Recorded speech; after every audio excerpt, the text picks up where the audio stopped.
It's been a while since we had an update for our iPhone SE. In this video, we're going to take a look at iOS 10.2.1 for the iPhone SE and let you know everything you need to know about it. Let's find out what it's all about right here. Let's go.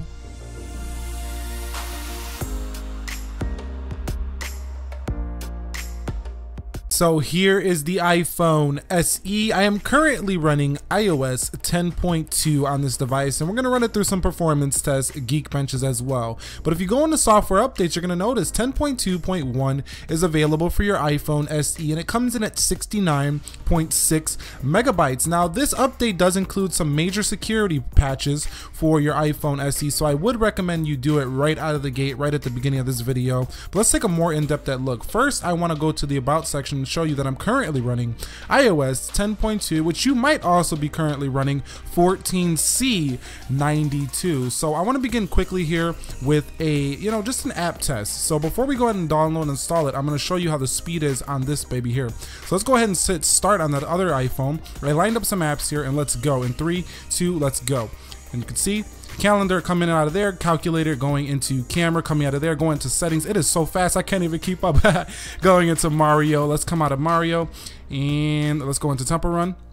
And it does slow down just a little bit in third-party apps, but it's still blazing fast. Going into Instagram, follow me there. Links are down below in the description. Let's go on to YouTube. Subscribe for more if you haven't already. Shameless self-promotion. Let's come out of there and let's go. And you can see 22.15 seconds here on these quick apps. So pretty fast speeds overall, but remember that score for when we get into iOS 10.2 to see if the speed changed. Now let's run a Geekbench 4 here on the iPhone SE 10.2 really quickly. So let's begin this benchmark and let's hit run benchmark, and essentially this is going to give us a more scientific looking score of the iPhone SE, and the scores that we did come out with were 2507 on the single core and 4266 on the multi-core score. So those are pretty high numbers for this iPhone SE with its 2 GB of RAM and its 1.85 GHz CPU A9.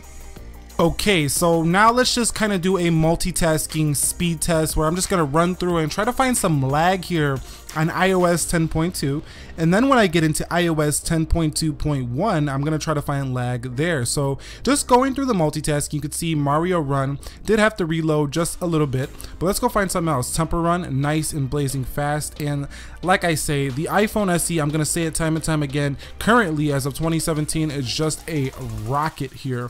So going through the notifications tray, there is nothing there. Pulling up Spotlight Search, nothing there. Going through this device is all good in terms of performance. Now I'm gonna basically time this software update, so let's go ahead and download and install it, and I'm gonna hit start on my iPhone 6s Plus over here and see how long it does take to get through this test. So it took me a total of about 9 minutes total, so have a little bit of patience if you're gonna download this. Maybe go grab a cup of coffee, go use the bathroom or whatever, go get some tea, do whatever you gotta do, and you should see that you are now updated to iOS 10.2.1 for the iPhone SE. But let's just confirm that in the settings so we can just be fair. Let's go into settings here. And let's go down to General, and under General, under About section, you're gonna see iOS 10.2.1 14D27 is the official release here for the iPhone SE, or the beta 4 you might say. So let's close everything out and run that similar performance test that we ran prior. So let's go ahead and run this test here. So let's hit start, let's go into calendar, come out of there, let's go into calculator, come out of there, let's go into camera, come out of there, let's go into clock, come out of there, let's go into Mario. And Mario did have to load here, so it takes a bit of time. Let's come out of there, let's go into Temple Run.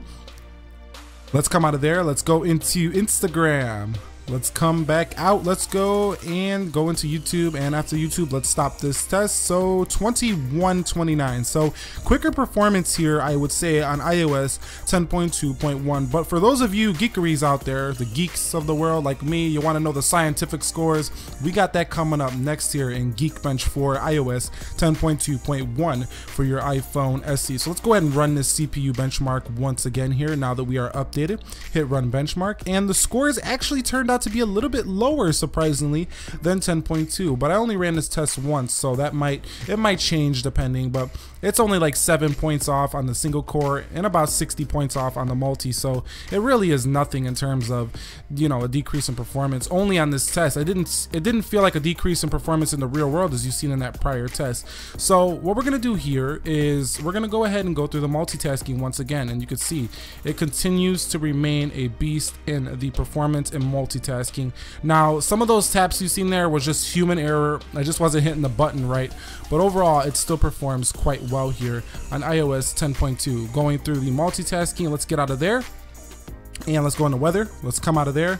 Let's pull that spotlight search out. I like to do this because I feel like if the iOS is going to lag, it's going to glitch out on one of these quick motion actions that really requires you to, you know, pulling it down fast. I don't think it was designed to do that. So when you pull it down quickly, it might just lag out. I've seen it on previous iPhones like the 4S and the 5. So that's how I always want to test here for real world performance. And we could also do like gaming and stuff like that if you like to see stuff like that. But performance remains a beast.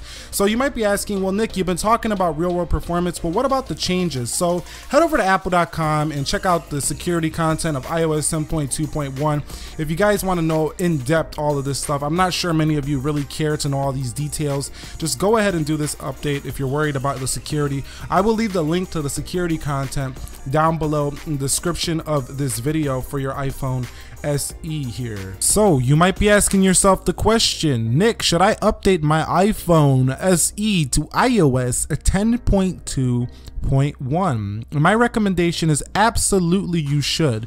We're increasing performance here just a little bit on the real world use, not in Geekbench, but when I actually tested it, it looked a little bit slicker and smoother here. You remain a beast in terms of the processing power for your device. Battery life did not take a huge dip here, but it took about 15% total to record this video and update the device, so not too much problem there on the battery life. If you guys want to see a battery test, be sure to comment that down below in the description area. If you're on iOS 10.2, can you guys let us know in the comment section like what your experience has been like? It would help the community out a lot. For those of who are reluctant, hit the thumbs up if you enjoyed this video. That would be appreciated. Comment any suggestions that you have down below. It would really be appreciated here for the iOS 10.2. If you want to see this guy versus iPhone 5S, let us know. Versus iPhone 5, let us know. We can do tests on those babies as well as the iPhone 6S Plus here. And yeah, stay tuned to the channel. We got the iPhone 6 coming soon. This was Nick here, help you to master your technology. Be sure to be well. I will catch you guys all in the next one, and peace.